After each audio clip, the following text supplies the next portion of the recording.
In our country, it is not customary to serve wine at every meal every day.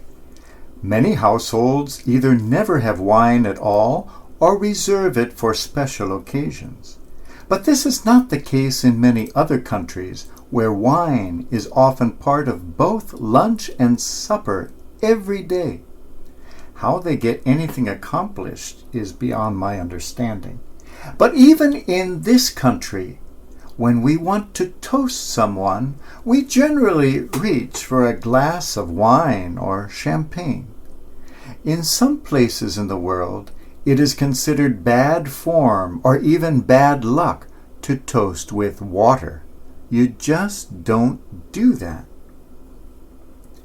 During the 1904-1905 war between the Russians and the Japanese, there was a Japanese admiral by the name of Admiral Togo.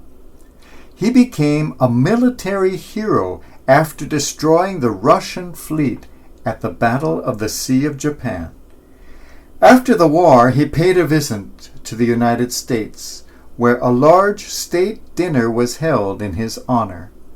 William Jennings Bryan was asked to give the toast.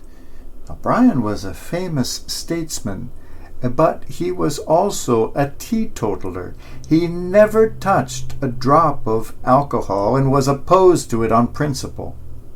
No one could imagine what was going to happen, and everyone feared a diplomatic disaster. The time for the toast arrived, and William Jennings Bryan picked up his glass of water. He said, "Admiral Togo has won a great victory in water, and so I toast him now with water. When he wins a victory in champagne, I will toast him with champagne." This clever toast turned out to be quite a diplomatic success.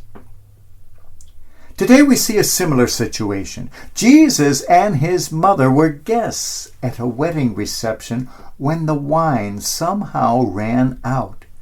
In that culture, this would have been a huge embarrassment to the host. So Jesus, at the petition of his mother, took pity upon the newlyweds and their parents. He told the waiters to fill the empty containers with water. Right there, in his presence, this water turned to wine. There are many shades of meaning to this touching story. My favorite interpretation was given by the greatest English poet of the 17th century, John Dryden. Dryden was a brilliant poet, but as a boy was a terrible student, usually skipped class and didn't pay attention because he already knew everything. One day, the assignment was given to the class. The assignment was to sit down without any preparation and write a poem about Jesus turning the water into wine.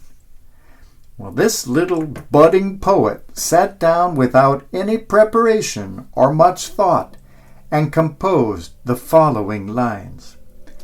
"The modest water, awed by power divine, beheld its God and blushed itself to wine." I don't think any theologian has ever come up with a more beautiful description of this miracle. All of us sometimes find ourselves in the same position of inadequacy as the host of this wedding party. We've run out of something. It happened to me one time at a little restaurant I used to go to. One night, the restaurant actually ran out of wine. The owner of the restaurant came over to my table with a big pitcher of water and said, "Father, can't you do something here?" It didn't work. But sometimes it's not wine that we find ourselves running low on. Sometimes it is other things. We find ourselves running low on the things we use to make our life worthwhile. To be able to do something beautiful for God, to be able to make a difference in the world around us, to be able to live our life to its fullest. We often find ourselves all too inadequate. It's not wine we are running out of. Perhaps it's patience. Perhaps it is time we are running out of. Perhaps it's money. Maybe we're just running out of interest and we find ourselves in periods of depression or even despair. Something has run out on us. We find ourselves running out of wine, running out of steam, running out of what it takes. Just as the people at the wedding banquet did, we turn to the Christ. We come with the same complaint. We have no more wine. I can't take it anymore. I don't have anything left in me. The Christ gives us the same answer he gave on that day. No, you don't have any more wine, do you? But you have a container, and that is called your life. You were given that container when you entered this world. Fill it. Not with wine, you don't have any. Fill it with the water you do have. That simple, modest water. Fill it with the water of your hopes and dreams. Fill it with the water of your experiences in life. Fill it with the water of your acts of love and charity. Fill it with your good intentions, even if you weren't able to accomplish all of them. Fill it with all the prayers you have offered for suffering people and all the times you have tried to help a person in distress. Fill that empty container with this water. Fill it with your dreams, your disappointments, and yes, your tears. Fill it to the brim, as in Cana.